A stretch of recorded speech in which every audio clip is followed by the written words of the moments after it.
اس application کے بعد جب وہ سیاسی پارٹی یا کسی بھی تنظیم میں وہ فارم آتا ہے تو اس کی ایک اسکروٹنی کمیٹی ہوتی ہے, وہ اسکروٹنی کے بعد اس کو فائنلائز کرتی ہے. 50,000 سے زائد فارمز ہیں جو کہ آن لائن بھی بھرے گئے اور یہاں دفتر میں آ کے بھی بھرے گئے. ہمارے پاس کوئی ایسا میکینزم ہمارے پاس کیا کسی سیاسی پارٹی کے پاس کوئی ایسا میکینزم نہیں ہے کہ کوئی شخص ہمارے پاس ممبر آئے تو اس کا شناختی کارڈ نمبر ہم کہیں دیں تو ہمیں ساری اس کی جو ہے وہ معلومات حاصل ہو جائیں. ہیونگ سیڈ دیٹ 50,000 سے زائد فارم بھرے گئے ہیں, 9,000 سے اوپر ہمارے ممبر ہیں. اس کا مطلب ہے کوئی 45-40 ہزار فارم سے ابھی بھی اسکروٹنی کے عمل سے گزرنا باقی ہے.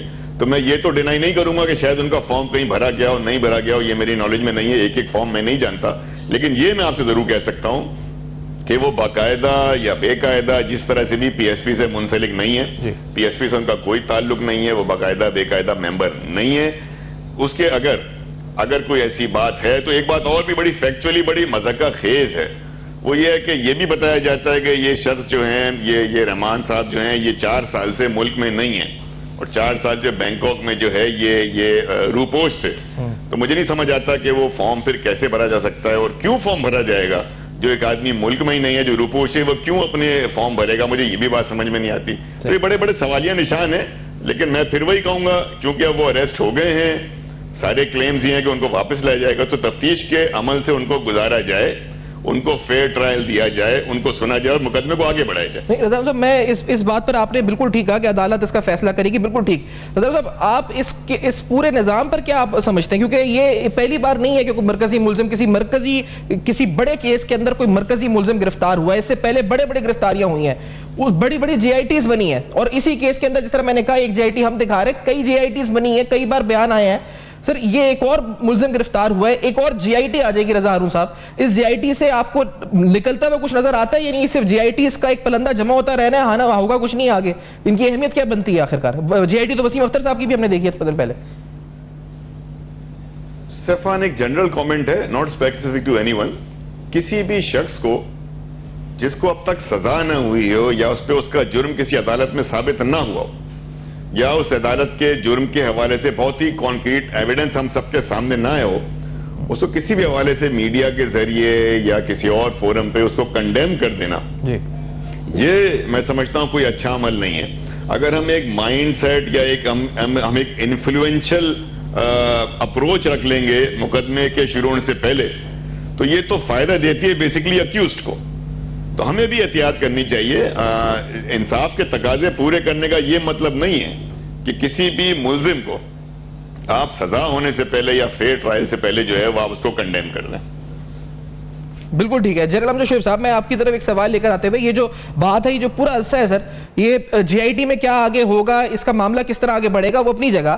جنرل صاحب یہ شخص جو اس وقت ہے یہ دبئی سے پھر آگے ملیشیا اور دیگر ممالک کے اندر تھائی لینڈ, بینکاک یہ رہا, اور اس دوران پاکستانی پاسپورٹ اور ویزا بھی اس کے لگتے رہے. جب جی آئی ٹیز میں نام آ رہے تھے, جب جی آئی ٹی میں نام آ رہا تھا یہ دبئی میں تھا, دبئی سے پھر یہ آگے ملیشیا تھائی لینڈ. سر یہ سب ہوتا رہا, کتنا بڑا المیہ ہے یہ, کتنا بڑا یہ آئرنی ہے جناب شعیب صاحب کہ بڑے آرام سے ویزا پاسپورٹ یہ تمام چیزیں ہوتی رہی, اور پھر بالکل آخر میں جب تھائی لینڈ کا سفر کیا ملیشیا سے تو یہ وہ اللیگل سفر تھا, اس کے علاوہ سارا سفر لیگل تھا, سارا پاکستانی پاسپورٹ اور ویزا سارے یہیں سے ہو رہے تھے. جناب شعیب صاحب.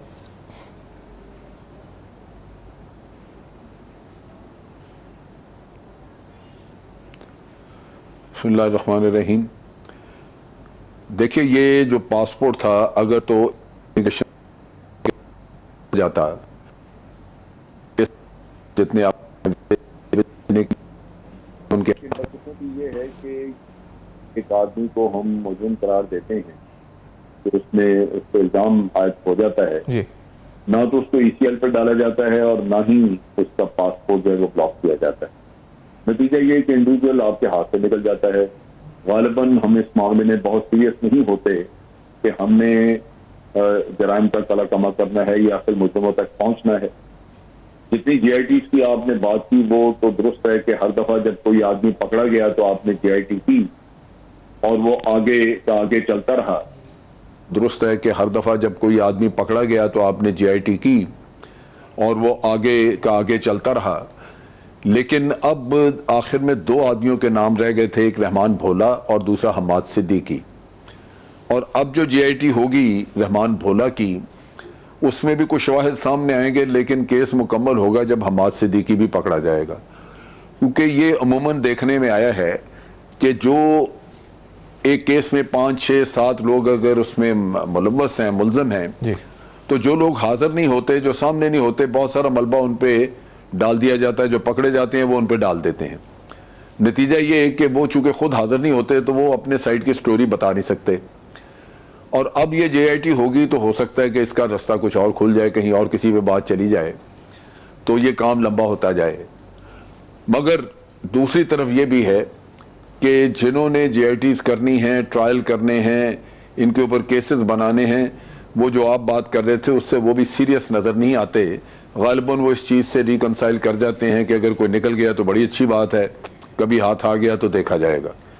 اب یہ انٹرپول نے پکڑا ہے، اس کا مطلب یہ ہے کہ ہماری حکومت نے انٹرپول کو ریکویسٹ تو بھیجی ہوگی لیکن اس کے بعد پرسو نہیں کیا۔ بہر صورت انٹرپول ایک ایفیشنٹ ادارہ ہے، انہوں نے آپ کا کام کر دیا، تو توقع کر سکتے ہیں کہ اب کم از کم اب اس معاملے کے اوپر ایک سیریس طریقے سے کام کیا جائے گا، اور پھر اس JIT کے نتیجے میں اصل مجرموں کو بے نقاب کیا جائے۔ جیسا میں ایک سوال آپ سے پوچھنا چاہوں گا، پہلے بھی نام آتے رہے لیکن بعد میں یوں لگتا ہے کہ جیسے وہ لوگ ملوث نہیں تھے، تو اب میرا خیال ہے کہ صاحب یہ مجھے بتائیں کہ یہ جو آپ JIT کی کہہ رہے ہیں اس پر، یہ JIT معاملات کو مزید سلجھائے گی یا معاملے کو مزید الجھا دے گی؟ اور جو نام اس میں آئیں گے، اگر مثال کے طور پر وہ نام MQM لندن سے نہیں ہے، وہ کسی اور MQM پاکستان سے ہے مثال کے طور پر، اور بظاہر ہمیں لگ رہا ہے اس وقت کہ پالیسی اسٹیٹ کی MQM پاکستان کی طرف کچھ اور ہے اور MQM لندن کی طرف کچھ اور ہے جنرل صاحب، اور اگر نام MQM پاکستان سے کسی کے لیے جاتے ہیں تو پھر اسٹیٹ کیا کرے گی؟ ہم تو یہ دیکھ رہے ہیں کہ کمپرومائز ہو گیا وہاں پہ۔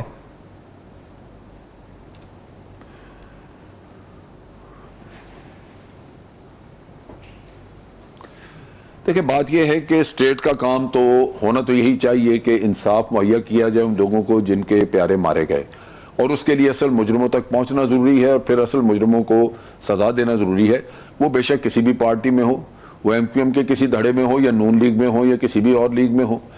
لیکن مشکل یہ ہے کہ یہاں پہ انصاف کرنا جو ہے وہ اتنا آسان نہیں، کیونکہ پولیٹیکل کنسیڈریشنز، پریشرز اور کمپرومائزز اتنے زیادہ ہیں کہ وہ سمجھ نہیں لگتی کہ کیس آگے چل سکے گا یا نہیں۔ اس کی بڑی چھوٹی سی مثال آپ کے سامنے ہے کہ پچھلے دنوں اظہار الحق صاحب جو ہیں، اظہار الحسن ہمارے MQM پاکستان کے، ان کو وہ SSP راؤ انور نے پکڑا۔ اب جب پکڑا تو ان کو جس طریقے سے چھڑایا گیا وہ کوئی قانونی طریقہ نہیں تھا۔ اب راؤ انور کے اوپر یہ اونس رہنا چاہیے تھا کہ جس نے ایک ہائی پروفائل آدمی کو جا کے اریسٹ کیا اور وہ برملا کہے کہ جی ہمارے پاس ثبوت ہیں، تو پھر کیا اس کو چھڑوانے کا یہی طریقہ تھا یا وہ ثبوت اور تحقیقات آگے آنی چاہیے تھی؟ تو جب آپ کسی بھی کیس کو اس طرح شارٹ سرکٹ کر دیں گے، کیونکہ اس میں آپ کی اپنے کچھ کنسیڈریشنز ملوث ہیں یا آپ کو اپنے طور پہ ان لوگوں کی کچھ مدد چاہیے، تو انصاف تو پھر نہیں ہو سکے گا، اور ان کو بچانے کے لیے پھر آپ کو دوسرے کام کرنے پڑتے ہیں۔ اب میں آپ کو ایک اور مثال دیتا ہوں۔ آپ کو پتہ ہے کہ کراچی میں ایک بہت بڑا عزیز آباد سے ہتھیاروں کا ایک بہت بڑا ذخیرہ پکڑا گیا۔ اب یہ جو ذخیرہ تھا اس کے بارے میں تحقیقات ہو رہی تھی، معلومات جمع کی جا رہی تھی، اور یہ سارے ہتھیار جو تھے ہیوی ویپنز تھے جو کہ جنگ میں استعمال ہوتے ہیں، وہ کوئی شہری ہتھیار نہیں ہیں۔ چنانچہ وہ لگتا تھا کہ خاص کسی سازش کے تحت یہ منگوائے گئے اور ان کو آپ نے استعمال کرنا ہے ریاست کے خلاف۔ اب دوسری طرف یہ ہوا کہ کچھ دنوں بعد ایک اور چھوٹا ذخیرہ پکڑا گیا اور وہ کسی کے گھر سے برآمد ہوا، گڈاپ ٹاؤن سے برآمد۔ اب اس کے بارے میں جو انفارمیشن ہے وہ یہ ہے کہ اس کا تعلق حکومتی جماعت سے تھا، اور حکومتی جماعت کے ایک سرکردہ آدمی حکومتی جماعت کے وہ اس ذخیرے کے ذمہ دار تھے، اور انہوں نے جب نثار مرائی پکڑے گئے تو انہوں نے اصل جگہ سے اس کو ہٹوا کے تو کسی کے مکان میں رکھوا دیا، اور وہ ایکسیڈنٹلی پھر پکڑے گئے۔ اب جن لوگوں نے پکڑے وہ بھی زیر اعتاب آ گئے، کیونکہ انہوں نے فوراً نام لے لیا کہ جی یہ پیپلز پارٹی کے لوگ ہیں، اور جو IG صاحب ہیں وہ بھی زیر اعتاب آ گئے، ان کو بھی کیونکہ IG صاحب جو ہیں وہ غالباً ایک آنیسٹ آدمی ہے، وہ چاہتے تھے کہ ہتھیار اگر کسی کے MQM کے کسی آدمی کے ذمہ داری میں آ رہے ہیں عزیز آباد والے، تو دوسرے جس کے بھی آتے ہیں وہ پیپلز پارٹی کا یا کسی کا بھی، اس کا بھی اسی طرح حساب ہونا چاہیے۔ چنانچہ دونوں کیسز کو ہضم کرنے کے لیے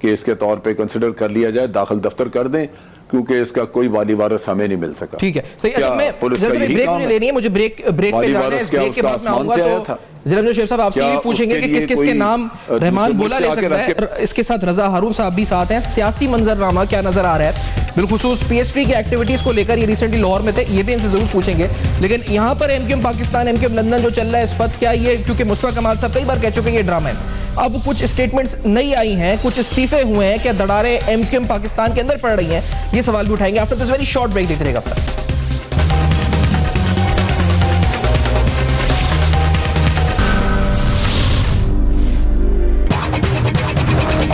اس بلدیہ کی فیکٹری سے 10 کروڑ روپے دینے پر مالک تیار تھا, لیکن لندن سے حکم آیا کہ اس فیکٹری کے اندر جو پروفٹ ہوتا ہے اس میں 50% شیئر چاہیے, جس پر وہ راضی نہیں ہوا تو اس کو یہ دھمکی دی گئی کہ تمہیں ہم زمین پر لے جائیں. اور اس کے بعد گورنر ہاؤس میں بیٹھ کر میٹنگ ہوئی. گورنر ہاؤس میں بیٹھ کر یہ دہشت گردوں کو احکامات جاری کیے گئے کہ اس فیکٹری کے دروازے بند کر کے فیکٹری کو آگ لگائی جائے. بلدیہ ٹاؤن کے واقعے میں آگ لگانے سے لے کر کمپنسیشن تک میرا کوئی واسطہ نہیں, میرا کوئی لینا دینا نہیں. رحمان کی آپ بات کر رہے ہیں, he was not part of, never been part of PSP. ہم کیٹیگریکلی اس کو جو ہے وہ بالکل ڈینائی کرتے ہیں. ابھی تو ان کا تعلق تو PSP کا, پہلے ایم کیو ایم سے تھا. 20 کروڑ روپے مانگا گیا, فیکٹری میں پارٹنرشپ مانگی گئی, جب انہوں نے نہیں دی تو اس کو آگ لگا دی. ایک جان کا سوال نہیں ہے, 259 لوگوں کا سوال ہے. ابھی تو وہ ملزم ہے نا, ابھی تو جو وہ آئے ہیں گرفتار ہو گئے, پتہ چلا کہ گرفتار ہو گئے, تو وہ آئیں گے, وہ تفتیش ہوگی, چیزیں ثابت ہو جائیں گی, پتہ چل جائے گی کس نے کیا کیا ہے. Welcome back. آپ دیکھ رہے ہیں بے نقاب. کچھ اہم سوالات کراچی کی سیاست کے حوالے سے, سیاست کے مستقبل کے منظرنامے کے حوالے سے بھی شامل کرتے تھے. رضا ہارون صاحب, جنرل شعیب صاحب پروگرام میں ساتھ موجود ہیں. رضا ہارون صاحب, جو بیان بازی چل رہی ہے لندن اور پاکستان ایم کیو ایم میں اس لیے آپ سے پوچھ رہا ہوں کیونکہ اب توپوں کا رخ لگ رہا ہے دونوں کا ایک دوسرے کی طرف ہے, آپ کی طرف نہیں ہے. جس طرح کے الزام لگ رہے ہیں اس پر اگر آپ کچھ کمنٹ کرنا چاہیں.